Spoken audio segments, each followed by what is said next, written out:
My fellow Americans, I want to speak to you tonight about the troubling events of the past week. As I have said, the incursion of the U.S. Capitol struck at the very heart of our republic.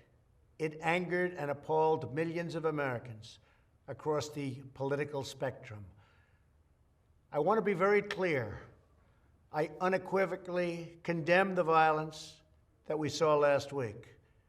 Violence and vandalism have absolutely no place in our country and no place in our movement. Making America great again has always been about defending the rule of law, supporting the men and women of law enforcement, and upholding our nation's most sacred traditions and values. Mob violence goes against everything I believe in and everything our movement stands for. No true supporter of mine could ever endorse political violence.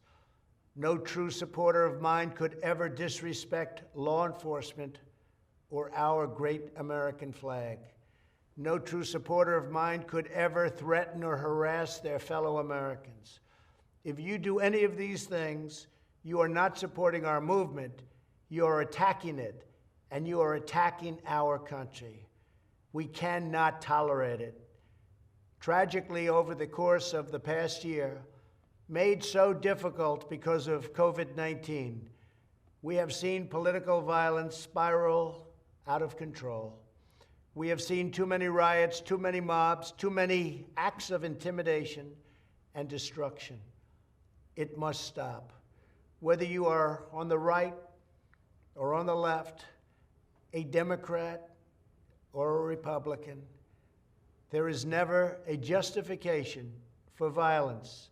No excuses, no exceptions. America is a nation of laws. Those who engaged in the attacks last week will be brought to justice. Now I am asking everyone who has ever believed in our agenda to be thinking of ways to ease tensions, calm tempers, and help to promote peace in our country. There has been reporting that additional demonstrations are being planned in the coming days, both here in Washington and across the country. I have been briefed by the U.S. Secret Service on the potential threats. Every American deserves to have their voice heard in a respectful and peaceful way. That is your First Amendment right. But I cannot emphasize that there must be no violence, no law-breaking, and no vandalism of any kind. Everyone must follow our laws and obey the instructions of law enforcement. I have directed federal agencies to use all necessary resources to maintain order. In Washington, D.C., we are bringing in thousands of National Guard members to secure the city and ensure that a transition can occur safely and without incident. Like all of you, I was shocked and deeply saddened by the calamity at the Capitol last week. I want to thank the hundreds of millions of incredible American citizens who have responded to this moment with calm, moderation, and grace. We will get through this challenge just like we always do. I also want to say a few words about the unprecedented assault on free speech we have seen in recent days. These are tense and difficult times. The efforts to censor, cancel, and blacklist our fellow citizens are wrong, and they are dangerous. What is needed now is for us to listen to one another, not to silence one another.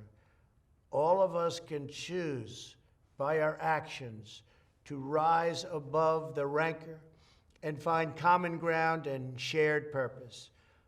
We must focus on advancing the interests of the whole nation, delivering the miracle vaccines, defeating the pandemic, rebuilding the economy, protecting our national security, and upholding the rule of law. Today, I am calling on all Americans to overcome the passions of the moment and join together as one American people. let us choose to move forward united for the good of our families, our communities, and our country. Thank you, God bless you, and God bless America.